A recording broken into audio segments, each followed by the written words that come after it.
So let's go ahead and begin. Let's make a new project. Let's make another console application, and we'll just name it Auto for now. Then click OK. Now the first thing we need to define is really what is a class. Now in programming terms, a class is a set of variables and routines and functions that are reusable. Simply how earlier when we discussed subroutines, we had a block of code that we could make a call to over in the program and reuse it. A class is sort of the same thing, except for it expands that idea of reusability, and it actually includes a common set of functions, routines, and variables as well, and makes them reusable. And so to further illustrate this idea, what we're going to do is make an automobile class, and then we're going to use it in our program a few times. Alright, so let's go ahead and let's look at the Visual Studio here. Now up until now we've only really been focused on the actual coding screen. We haven't had a chance to look at some other parts of this. So one thing we're going to look at is on the far right side you'll see Solution Explorer, and then in that it shows all the files associated with your project. And at the very top it'll say Auto, just a VB file, and that's our actual project. What we need to do is let's go ahead and select Auto. Then we need to right click it, and we're going to go to where it says Add, and then on another fold out should pop out, and you'll see at the very bottom it says Class. So you want to click that. We want to add a new class, and we're going to name this class Automobile. Then select Add, and there we go. A default automobile class has been generated for us. Alright, so let's go ahead and just zoom in here. Alright, now as you see a class, it's very simple. It starts with the class statement, it's public class, and then the name of the class, which is automobile, and then there's the end class statement. Now this works just the same as everything, like with the modules and the forms. You can't write anything outside of the end class, so everything between the class statement and end class statements, we will do our code.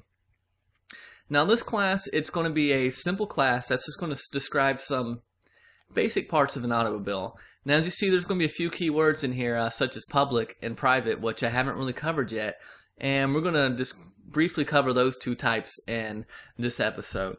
So the first thing we want to do is let's go ahead and add some basic variables to this class. Now there's a few things about every car, so we're going to do public color as string, and then let's do public doors, and that's going to be of type integer.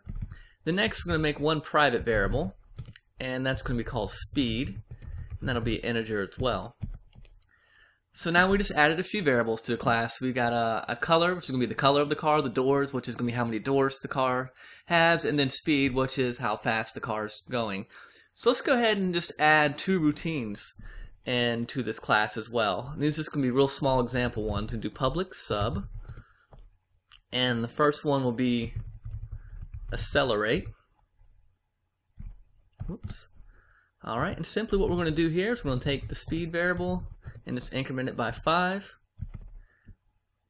and then we're going to write something to the console line. We're going to do console.writeLine, and we're just going to write your car is now moving at, and we want to put speed variable and miles per hour. Alright, now let's add one more short routine here, and that's public sub brake, and that's simply going to be used to brake the car. Now this, I'm just going to go ahead and copy these two lines. Essentially it's going to do the opposite of what accelerate does. There we go. Only thing we want to do is we want to change the speed. We want to de-increment it this time by 5, and then we're going to write out how fast the car is moving. Alright, so we've just added two routines in here, and also, as you see, we've got a couple variables now, or 3 variables. So let's go ahead and zoom back out real quick. Go ahead and go to the file in the top left corner, then click that and select Save All. We want to each time we make a change to the class, we want to save it. You can do, I believe it's Control Shift S, or just go up there and click Save All. Now back in our Solution Explorer on the right side, let's go ahead and double click on Module, and that's going to bring us back into our main module. Let me move the magnifier glass and zoom back in. Okay, so now we're back in the main module. So now let's go ahead and make a new instance of this class. And to do that, we're simply going to do dim, and then we're going to name it truck as new automobile. If I can spell today. There we go. And now we just made a new instance of this class. Now this is where I've got to stop and make a brief backtrack here and just go a little more into what they call object-oriented programming. Now, essentially what object-oriented programming is, it expands usability to a new level. As we went over earlier, like I said, with the subroutines and reusing the same block of code over and over, an object actually describes basically anything in computer programming. An object can be a class, a form, a variable. And when we use the new keyword here, what it's going to say is take the object, which is automobile, make a copy of that object, and store it in the truck variable. So what we're actually doing is we're taking the automobile class, we're not actually using it directly, we're making a copy of it, storing it in memory under this variable truck. And that's the essence of object-oriented programming, is reusability. The difference between with object-oriented programming, like I said with the routines, is that object-oriented programming, we actually will make new copies of everything. So essentially it's to save time. Instead of writing the same code over and over, we take a copy of that code. Here we're copying this class, and now we can just reuse it over and over just by copying it. So we just made a new automobile. It's going to be truck. So let's set a few things about it. First thing we're going to look at, so I'm going to do truck, then dot, and this is going to access the dot modifiers. Like I said, it's used to access the properties and the routines and functions. Now you see here, we see two things. The blue right here, these are going to represent the actual variables, and the pink ones will be the routines and the functions. Now, as you see, the only two variables we see are color and doors. The speed variable is hidden, and we're just going to set the color real quick. We're going to do color, then you do equals, and we'll make it red. Now let's just briefly go back over here and click on automobile. Now as you see, we use the access modifier called public on color and doors. And essentially what this does is saying, hey, this is for public use. So anything, any sort of class or form or anything outside of the automobile class has access to these. So you can access the color variable and also the doors variable. Now private does the opposite. It makes it private. So only the automobile class can access these private modifiers that are declared in it, or these private variables. So we can only actually access the variable speed within the automobile class. Any time we copy this and use it outside of this class, we won't actually be able to see that integer. We won't even be able to access it all because it's private. And that's the biggest difference between public and private. Public is, it's going to make your routines, functions, and variables for public use, and it can be used outside the class. Private is explicitly inside the class. As you see, we made our subroutines, we use public as well. We want those to be used outside of this class. So let's go back over to the Solution Explorer, and let's click back on the module, and let's go ahead and set a few things about truck. We're going to set the doors. This is going to be a 2-door.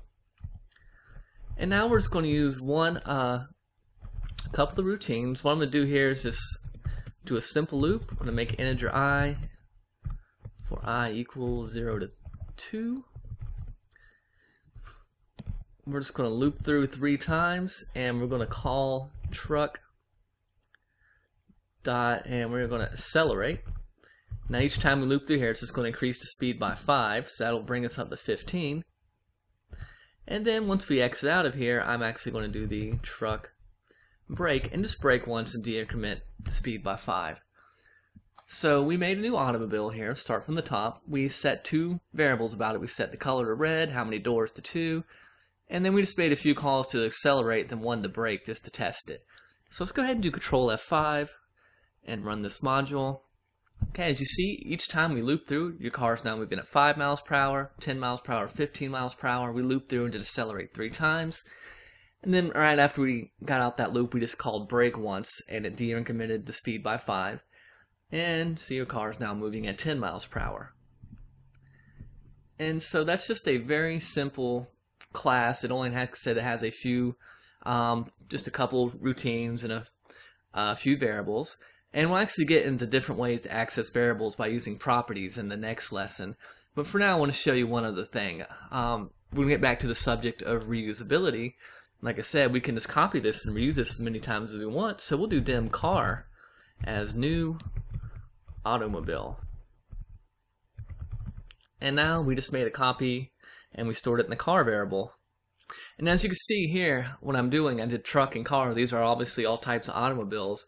It's the same thing with classes. When you're making your classes, you want to group, your variables, your data types, and your functions and methods or subroutines by likeness. So if we're using automobiles, you want to put things in that class that have to do with automobiles, not with grocery shopping or something like that, just for an example. You want to keep the apples with the apples and the oranges with the orange. So you want to group like routines and like variables. And as you can see, we can do the same thing with car here. We'll just set the truck color one more time. We'll make it blue. And then we'll make our car, we'll make it red. And this to show you the essence of what's going on here, we'll do console.write line. We're just going to write out truck.color, access to color, and then let's just copy that, and we want to write the car color out as well. And this is just to show you what I'm saying about making copies. We can do Control F5. As you see, it prints blue, which is color of the truck, then red, which is color of the car. And that's because this is actually, like I said, it's a new copy of the automobile class. So each of these variables, has its own copy stored in memory. So when we set it to different things, it's not actually changing the automobile class itself. It's just changing what's stored in that copy. And so that's a real basic